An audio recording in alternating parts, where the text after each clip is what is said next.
We know Adolf Hitler as the incarnation of evil. Und niemals verzagen und niemals verzweifeln. The architect of the destruction of Europe. The man responsible for the bloodiest crimes in history. Und ich glaube nicht, dass die Gegner, die damals noch gelacht haben, heute auch noch lachen. He rose to power portraying himself as the savior of the German people. But what lay behind this facade? In 1943, at the height of the war, the American Secret Service tried to get inside the mind of the Führer. They ordered a team of Harvard psychologists to put together a top-secret psychological profile of Hitler to try and work out what he might do next.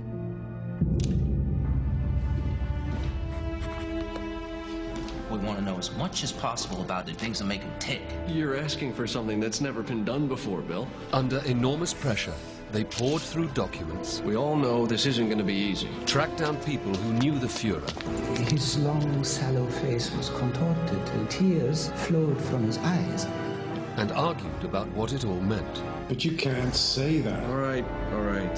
They recorded every word of this investigation in detail. As you got older, infantile sexual feelings were probably quite prominent in this relationship. And what they discovered was shocking. She said she'd be glad to sleep with him if that was all he wanted. A disturbing cocktail of abuse, obsession, and sexual perversion. And on this basis, the American psychologists made a series of amazingly accurate predictions about Hitler's future conduct. 2 years before the end of the war. Did that mean they had succeeded in getting inside the mind of Adolf Hitler?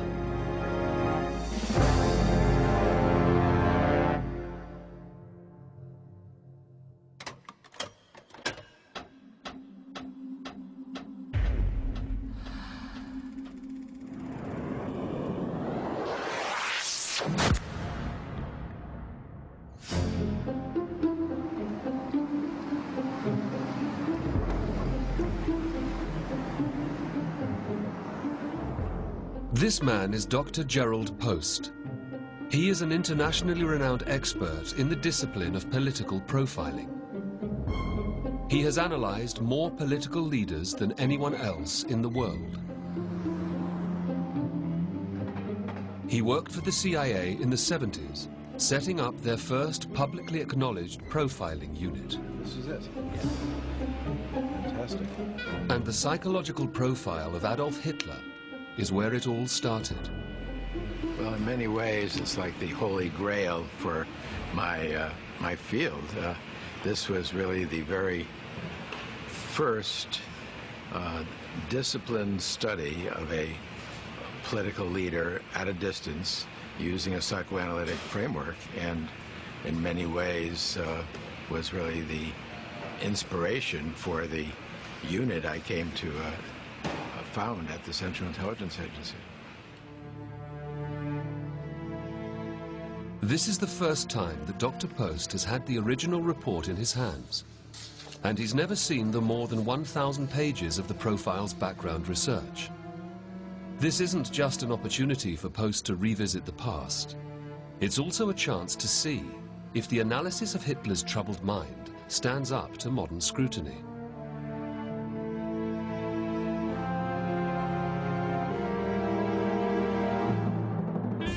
By the end of 1942, Adolf Hitler had only been in power for 9 years.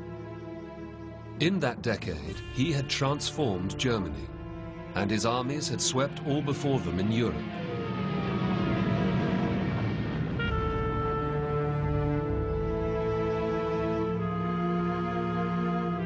He seemed invincible.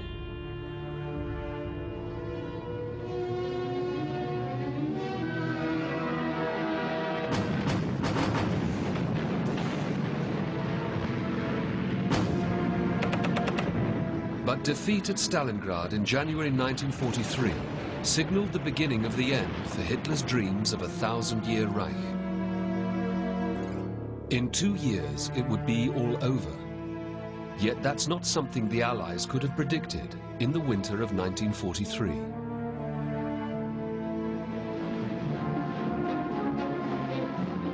think the temptation has always been there to look back at the war from 1945 backwards, and so 1942-43 seems to be the point at which the Allies took the initiative and gradually squeezed the Axis until they'd won. But if you stand in 1943, beginning of 1943, things look very different, very uncertain.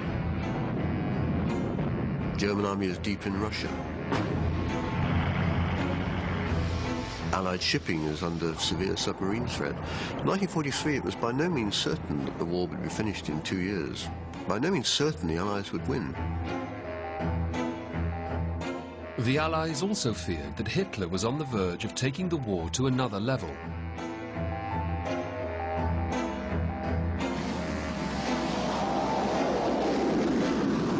They knew that German scientists were developing the technology to launch missiles with the potential to deliver an atomic bomb.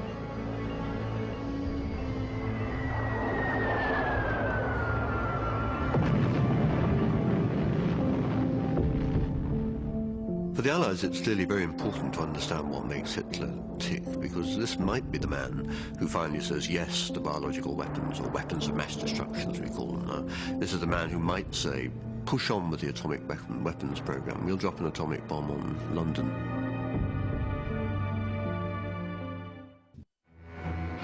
In the early spring of 1943, working out what Hitler would do next was a top priority for the American Secret Service. Wild Bill Donovan, the director of the OSS, the forerunner of the CIA, approached Walter Langer, a leading Harvard psychologist, and asked him to draw up a psychological profile of Adolf Hitler.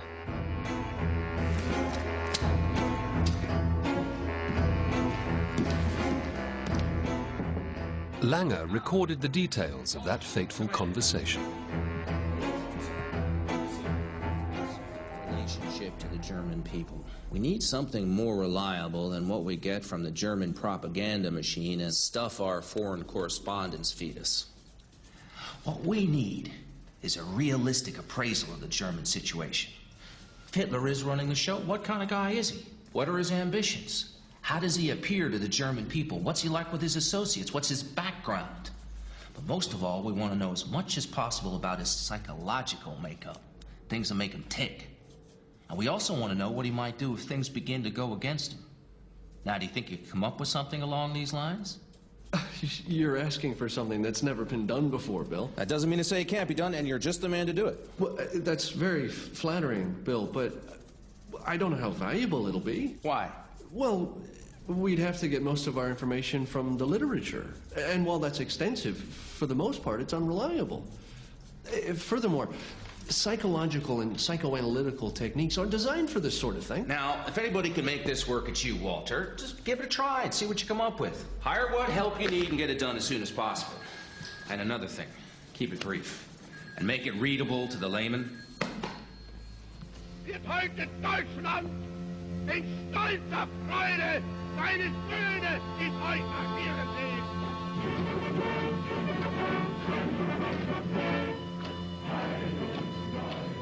This was the public face of Adolf Hitler. He'd risen to power in the 1920s, when the country was on the verge of economic and social collapse.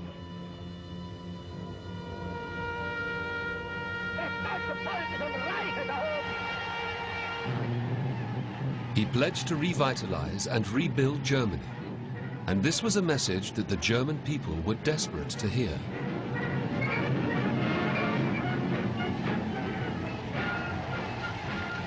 For Hitler, there was a very real, almost lock and key fit between his own psychological needs and the needs of the damaged German populace. They each gave to each other something that made this more powerful than either the leader or the followers independently. For a long time, historians were prone to see Hitler as an aberration, an extraordinary Pied Piper who suddenly turned up in Germany, played his pipe, and the Germans followed blindly behind him. Almost all the recent history, though, of the Third Reich has shown the extent to which Hitler, in very important ways, represented much of German society. represented German values, that he was leading a nationalist revolution as much as causing one. And I think that that's made it possible for us to place Hitler more realistically in the context of German history, and not to see him as some kind of alien figure who was suddenly foisted onto the German people.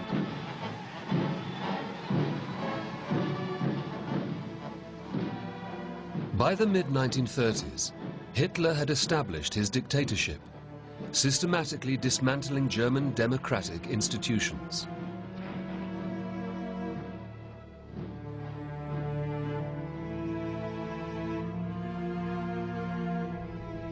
What Lange was looking for was the private man behind the public face. He was trying to find the deep roots of Hitler's rages and hatreds. Welcome. Thank you for coming. Thanks. Good to see you. Good to see you again. Under enormous time pressures, he needed help.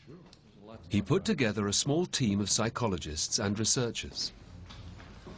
We all know this isn't going to be easy. All we're going to get is a mass of raw material that's been gathered from innumerable sources. None of it's going to be firsthand, and none of it's going to be obtained under the controlled conditions of personal psychoanalysis. We can't put Hitler on the couch. Furthermore, it's almost a foregone conclusion that a lot of the information we're going to dig up is going to prove to be untrustworthy and irrelevant. It's a challenge. But we've got no alternative. Now, tell me about your mother. All of this research was analyzed through the lens of Freudianism. The business of psychology has boomed in the second half of the 20th century, spawning a panoply of different analytical approaches. But in America, in 1943, one particular version of Freudianism dominated, a version which placed heavy emphasis on childhood experiences. It seemed like Mom spent most of her time helping Dad with his business. I guess she didn't have much time left over for me, even when I was sick. For Freud, the personality was constructed in childhood. This, for him, was the crucible where all humans were made. The problem for Lange and his team was that Hitler had been very careful to virtually obliterate his past. They'd very little to go on. What they did know was that Hitler had 3 brothers who all died young, and 2 sisters. They were also aware that his father was a drunken brute who beat the young Adolf regularly. And, for Lange, that would almost certainly have a significant effect on Hitler's psyche. Under such circumstances, the child becomes confused and is unable to identify himself with a clear-cut pattern that he can use as a guide for his own adjustment. Not only is this a severe handicap in itself, but in addition, the child is given a distorted picture of the world around him and the nature of the people in it. The void is created in childhood. It represents what we've come to call the wounded self. And in Hitler's case, we really have to go back several generations to be understanding what was so troubling to this man. He described a very sadistic father, Alois, 22 years older than his mother, who was violent with the children, would beat the dog until it urinated, at one point left Hitler for dead after a savage beating. Lange suspected that Hitler's abusive father would drive him into the arms of his mother, which would have profound psychological consequences. Lange was presented with an opportunity to test this theory when he tracked down the Hitler family doctor in New York. His name was Dr. Eduard Bloch. He was Jewish and had escaped from Austria when the Nazis annexed the country in 1938. Did Hitler have any medical problems? Oh, I only treated him for minor colds, of course measles. He was a weak child. But he had no physical deformity, and definitely no tuberculosis, although tuberculosis was hereditary in the family from the father's side.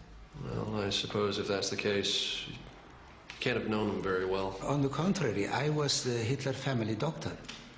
I got to know them all very well when I was treating his mother for breast cancer. I gave her an injection every day. What was Hitler like with his mother? Well, I have to say that the relationship between a mother and son, their reciprocal adoration was unusual. How did this manifest itself? When I summoned Hitler and his two sisters, who were married, they didn't live at home, when I summoned them to my office to tell them their mother was gravely ill with no hope of recovery, his reaction to this news was touching. His long, sallow face was contorted, tears flowed from his eyes. The girls, on the other hand, received the news with calm, reserve. Only then did I realize the magnitude of the relationship that existed between mother and son. When his mother finally died of breast cancer, Dr. Bloch was amazed at Hitler's reaction. In the practice of my profession, it is, of course, quite natural that I should have witnessed many scenes such as this one. Yet none has left me with quite the same impression. In all my career, I have never seen anyone so prostrate with grief as Adolf Hitler.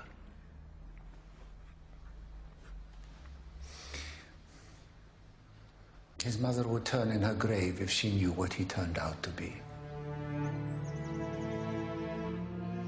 For Hitler, his mother's grave became something of a shrine. There's evidence in one of the many home movies shot by Hitler's lover, Eva Braun. This one shows Hitler, Eva, and some friends on a trip to Leonding, where the Führer grew up, and the site of his mother's grave.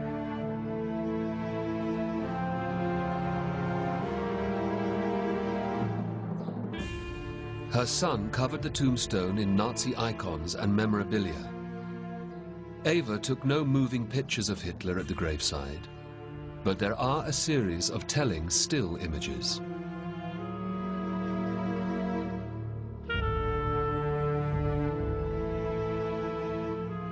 Every scrap of evidence indicates there was an extremely strong attachment between Hitler and his mother. This was due in part to the fact that she had lost 2 or possibly 3 children before Adolf was born. And since he, too, was frail as a child, it's natural that she'd do everything in her power to guard against the recurrence of her earlier tragedy. And the result was that she catered to his whims, even to the point of spoiling him, and that she was overprotective in her attitude toward him.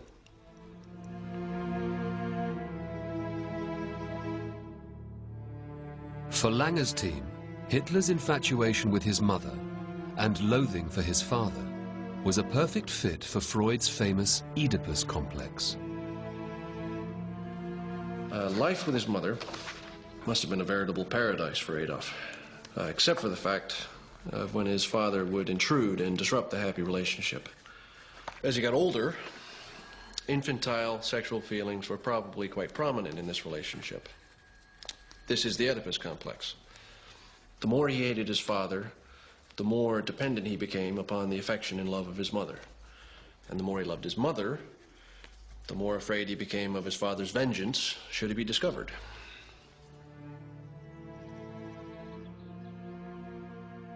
Every little boy, as he is desperately wanting the total love of his mother, comes to see his father as a rival.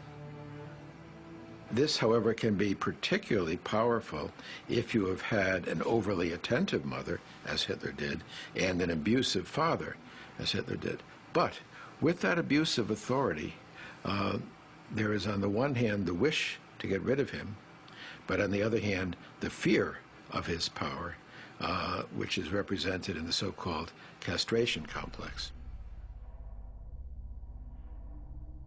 For a Freudian like Langer, this extreme castration anxiety could manifest itself in adulthood in the fear of syphilis.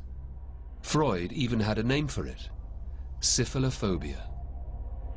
Throughout Mein Kampf, he comes back to the topic of syphilis again and again, and spends almost an entire chapter describing its horrors.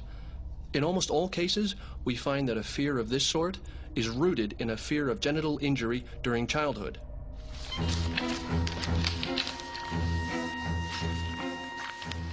Langer continued to examine Hitler's childhood through the lens of Freudianism. We're doing as best we can with what we have. For the father of psychology, there were 5 clearly delineated stages of growing up. And what Langer was looking for was signs that one of the stages had gone wrong. Because, according to Freud, if they did, there would be profound psychological consequences. Dr. Bloch provided corroborating evidence for this theory. Hitler and his mother lived in a rented apartment. It was a small place, rather poor. My predominant impression of this simple furnished apartment was its cleanliness. Oh, it glistened. Not a speck of dirt on the chairs or the tables, not a stray fleck of mud on the scrubbed floor, not a smudge on the panes of the windows. Frau Hitler was a superb housekeeper. Hitler's mother's obsessive cleanliness was significant for Langer. It indicated that the toilet training phase of Hitler's childhood might have gone wrong. Now, you can't say that. All right. Well, how about this? From what we know about his mother's excessive cleanliness and tidiness, we may assume she employed rather stringent measures during the toilet training period of the children. We know this usually results in a residual tension in this area. It's regarded by the child as a severe frustration that arouses feelings of hostility. Now, this facilitates an alliance with his infantile aggression that finds an avenue for expression through anal activities and fantasies. These usually center around soiling, humiliation, and destruction, and form the basis of a sadistic character. Aber dass die Partei weiterleben wird, das weiß ich, und dass über alle Personen, über Schwache und Starke hinweg die Zukunft der deutschen Nation erfolgreich gestalten wird, das glaube ich und das weiß ich.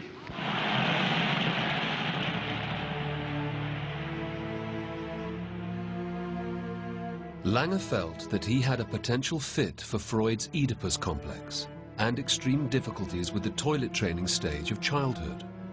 And he suspected that this would be most clearly seen in Hitler's attitudes to sex. Sex, for Freud, was crucial to what drove and determined people. And in Freudian analysis, an anally retentive personality might well appear apparently disinterested in sex or asexual. According to the man who ran the Berghof, Hitler's stunning Alpine retreat, Hitler and his lover, Eva Braun, were never physically intimate. Langer didn't know this at the time, but he did know that Hitler was awkward around women and appeared to be asexual. This reinforced his belief that the Führer had something to hide.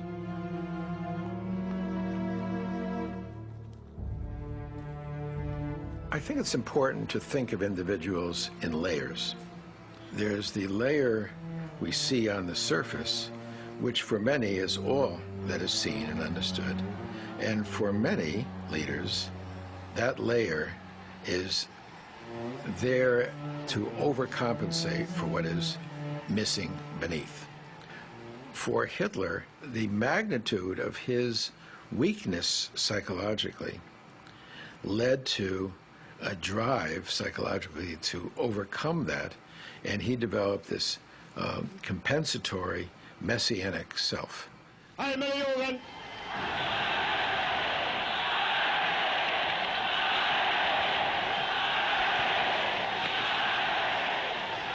again, that's a surface picture on top of this empty self beneath, this wounded self from that rather cruel childhood. Langer didn't believe that Hitler could keep this weak, empty side of his personality permanently hidden. Following his version of Freud, he knew where to look. He suspected that it would express itself sexually. He was most interested in Hitler's relationship with his niece, Gyli Raubal. There was speculation in the Hitler literature that he was more than just an uncle to the teenager. He couldn't talk to Gyli because she had committed suicide in 1930, apparently following a row with Hitler. But Otto Strasser was close to Hitler and Gyli during this period. He was one of the founding members of the Nazi Party, along with his brother Gregor, seen here alongside Hitler at a party rally in 1927. But they both fell out with the Führer over the political direction of the party. Hitler later had Gregor murdered, and Otto escaped to Canada.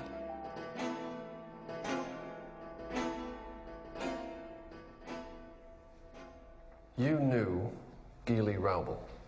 Yes, I knew her very well. I took her out a few times. And how did her uncle Adolf react? He got very jealous when he found out. He finally forbade me from having any further contact with Gyli. Did you see her again? Yes. One morning, she appeared at my apartment in Munich, very upset. I let her in and tried to quieten her down. But all I could get out of her was that she didn't know what to do with her uncle. What did she mean? Well, she said that Hitler was very generous with her in some respects, and very harsh with her in others. And he frequently locked her up for long periods of time because she refused to do what he told her.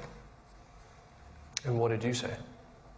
I said to her, why don't you just sleep with him? What difference does it make if he's your uncle? What did she say?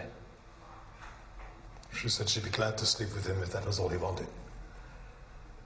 But that she couldn't go through another performance again.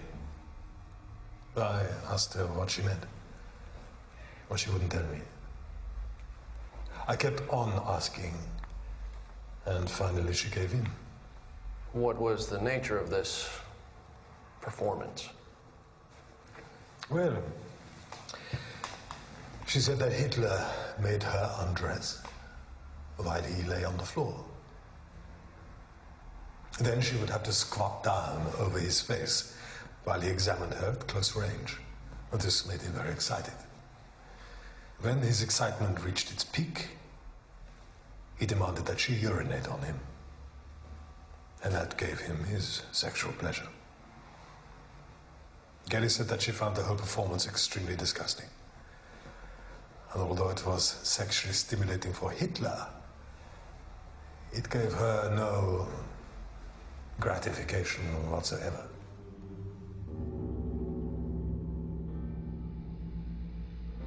The Strasser evidence is hard to judge. There's no doubt that there was no love lost between Otto Strasser and Hitler. He is not, in that sense, an impartial witness.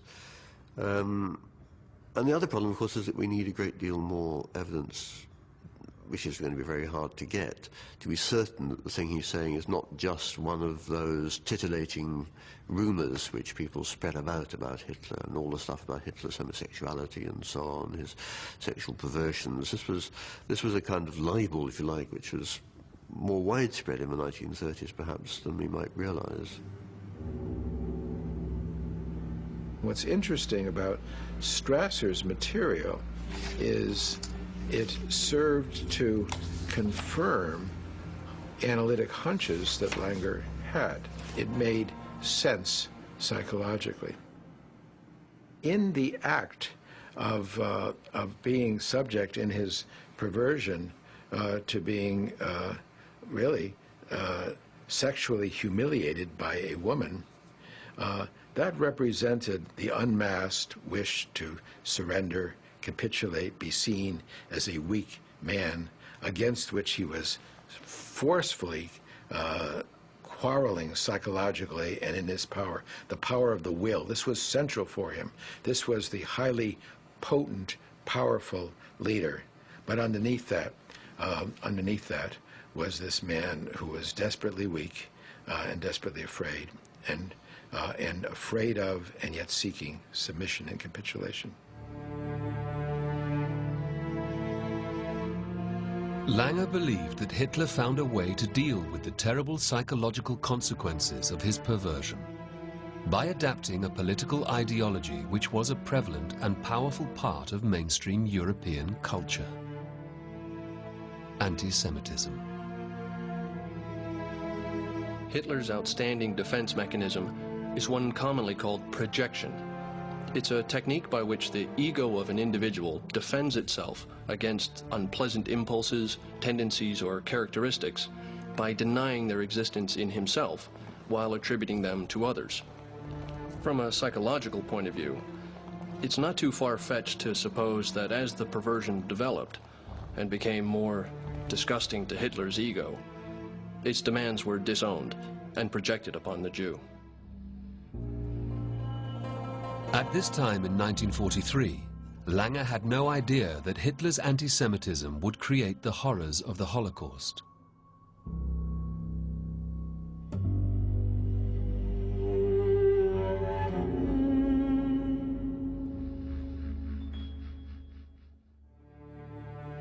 For Lange, Hitler's hatreds were driven by fear and insecurity. Yet the Führer appeared to possess an almost superhuman self-confidence. The explanation for this apparent contradiction once again lay in Hitler's childhood. As Dr. Bloch confirmed, Hitler was a weak, frail little boy. But there was one thing that marked him out as special in his family. He survived. His three brothers didn't. They all died young. And that allowed Lange to make an important clinical deduction. The thought of death is inconceivable to small children. But in Hitler's case, it was a living issue. And the fears of his mother, that she might lose him as well, were in all likelihood communicated to her. And what does this mean for Hitler? Well, in his immature way, he probably wondered why the others had died, while he continued to live. And it is natural for a child to draw the conclusion that he would be favored in some way, or that he was chosen to live for a particular purpose, that he was under divine protection. Vor uns liegt Deutschland, in uns marschiert Deutschland und hinter uns kommt Deutschland. This is what Freud called the Messiah complex. There's no question that Hitler believed he had Christ-like qualities. It's really very important to understand Hitler, the Messiah, Hitler, the Savior. Indeed, he relished when people say, Heil Hitler, the Savior of the German people. And he identified, in fact, with Christ. But not Christ, the nurturing, loving Christ that we know of. Christ the fighter, who had to fight against the Jews to keep from being destroyed.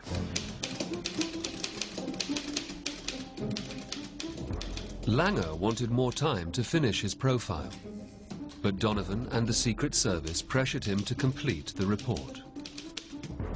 So, 5 months after he started, Lange had to commit everything to paper. After analyzing Hitler's character, he made a number of startling predictions.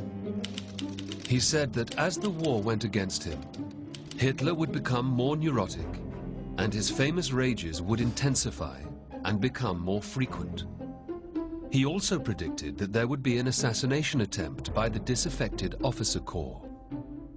A year after the report was completed, von Stauffenberg, a colonel in Hitler's staff, tried to murder the Führer by placing a bomb under his table at his Eastern Front headquarters. The bomb-blasted room where an explosion nearly got Hitler. See's Nazi film pictures the scene.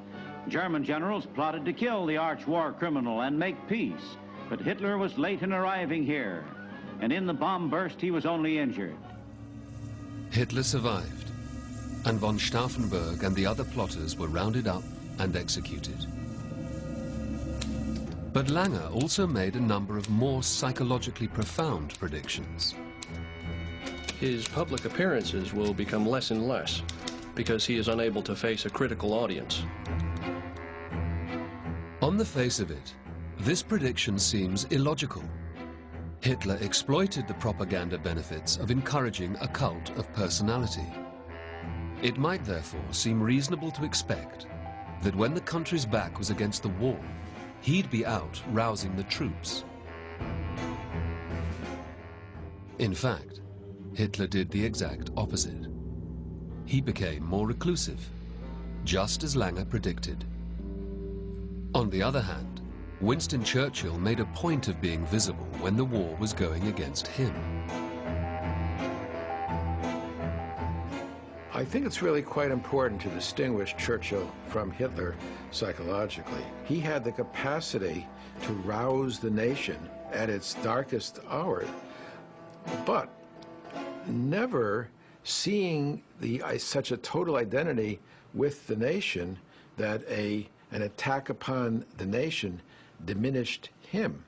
And what we saw with Hitler, who was carrying within him this messianic self-concept, where it was history had written his role to be the most important leader in the world, when evidence started coming back that was undeniable, that this was not to be, that the tide had turned, this was quite shattering for him. Because don't forget, that messianic self-concept was the compensatory overlay for the profound void within.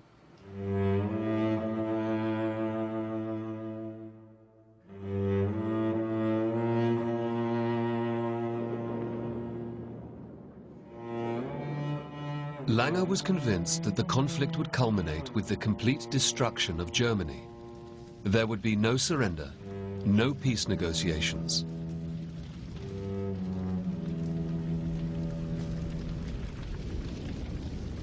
The course he will follow will almost certainly be the one that seems to be the surest road to immortality, and that, at the same time, wreaks the greatest vengeance on a world he despises.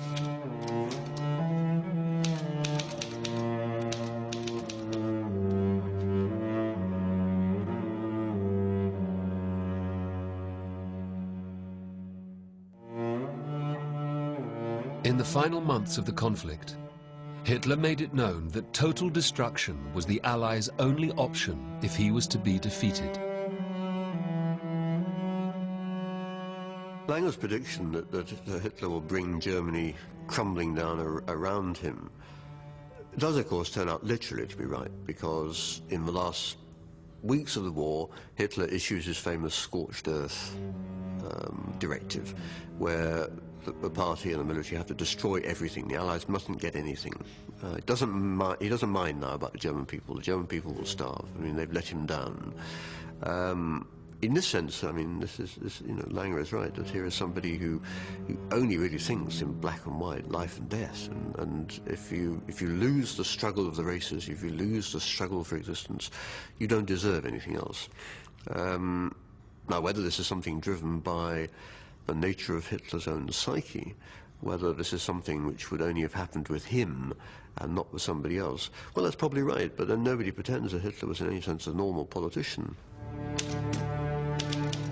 Langer then made a final prediction about the fate of the Führer. From what we know of his psychology, the most likely possibility is that he will commit suicide. It's probably true that he has an inordinate fear of death, but being a psychopath, he could undoubtedly screw himself up into the Superman character and perform the deed. Remarkably, Langer made this prediction 2 years before the war ended.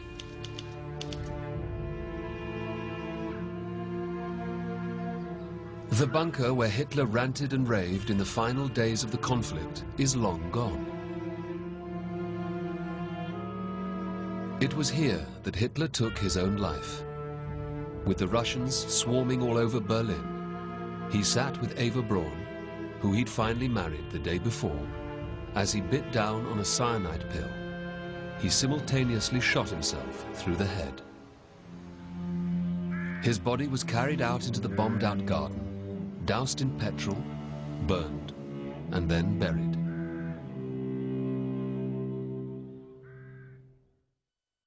One of the most fascinating predictions to me is the manner in which Hitler would bring his end, namely that he would suicide, which was an uncanny psychoanalytic intuition.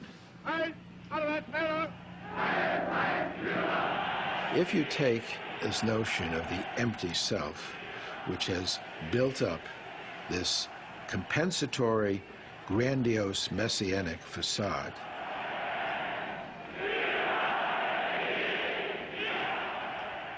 what happens when that facade is shattered? It's totally intolerable. And this is really, I believe, what Langer was conjecturing, that if his dream of total glory, of total power, were to fail, and that facade of grandiosity was to shatter, underneath this, that empty self would emerge, and that was intolerable for Hitler, and he had to kill himself rather than be confronted by this total shame and total humiliation. The fate of this top-secret document is shrouded in mystery. We do know that it reached the highest levels in the British Foreign Office. But there, the trail runs cold. Langer was absolutely certain of the value of this profile and the profiling of political leaders in general.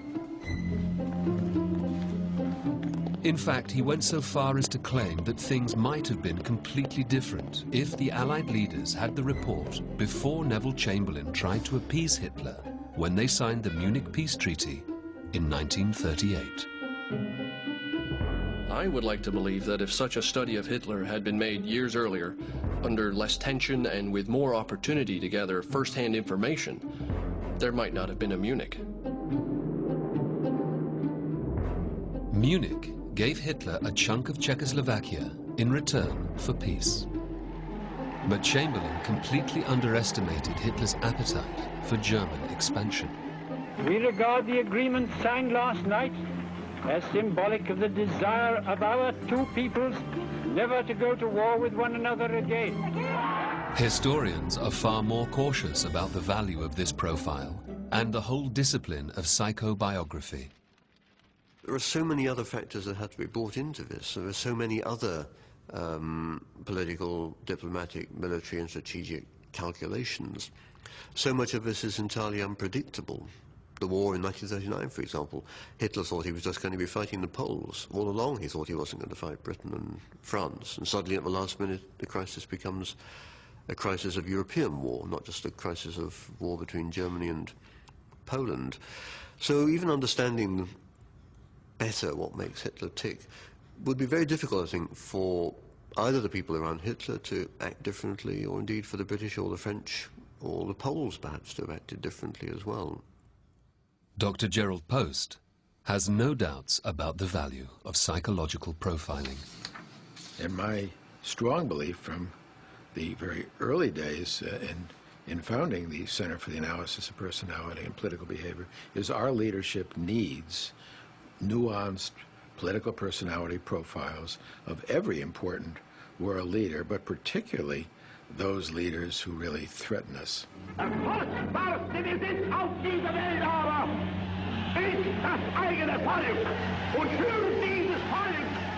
Walter Langer's work predicted the end of Adolf Hitler.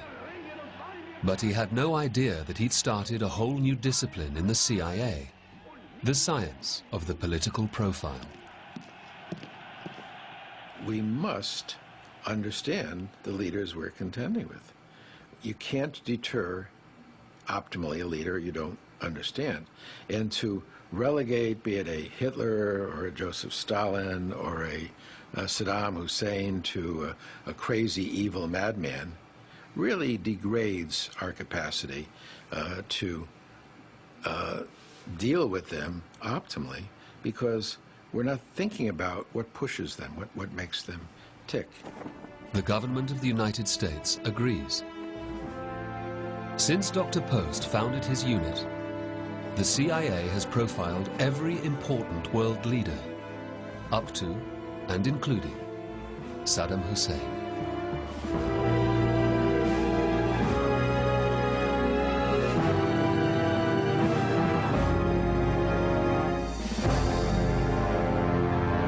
Coming up next here on UK TV History, have you voted for your favourite historical site yet? It's Britain's Best, right after the break.